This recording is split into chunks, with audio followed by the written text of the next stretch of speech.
রানা বাবু, এটা কি বানাচ্ছেন আপনি হাতে?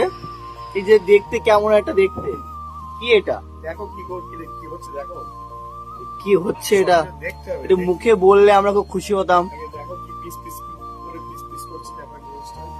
হ্যাঁ,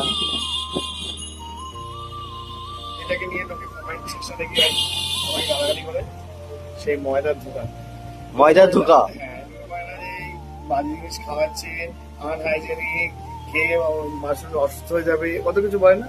হ্যাঁ, কিন্তু যারা টুরিস্ট আসে এবং শিক্ষিত, তারা এসে আগে এটাই খোঁজে ময়দার সবজি আসে, হ্যাঁ, তো বানাতে হয়।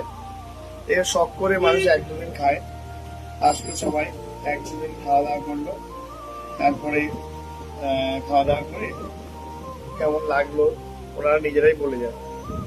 এবার এটার ডিমান্ড একটু বেশি, এটা ডিমান্ডটা খুব বেশি। খুব বেশি। হ্যাঁ, মানে কাস্টমার আজকে যেমন করে রান্না করে দিয়েছি, দুবারই শেষ হয়ে গেছে, আবার এখন এই অনেক কাস্টমার বলে যে এটা নাকি খুব বাজে খেতে। বাজে তারপরে খেতে পারে না কেউ, মানে যারা খায় তারা বলে হ্যাঁ, খাওয়া এটা ভালো না। খাওয়া খুব নাকি বিষাক্ত হ্যাঁ, জিনিস। বিষাক্ত না, দেখো সিগারেট মদ খাওয়া বিষাক্ত, তাই বলে কি সিগারেট মদ কেউ খায় না? হ্যাঁ, অবশ্যই।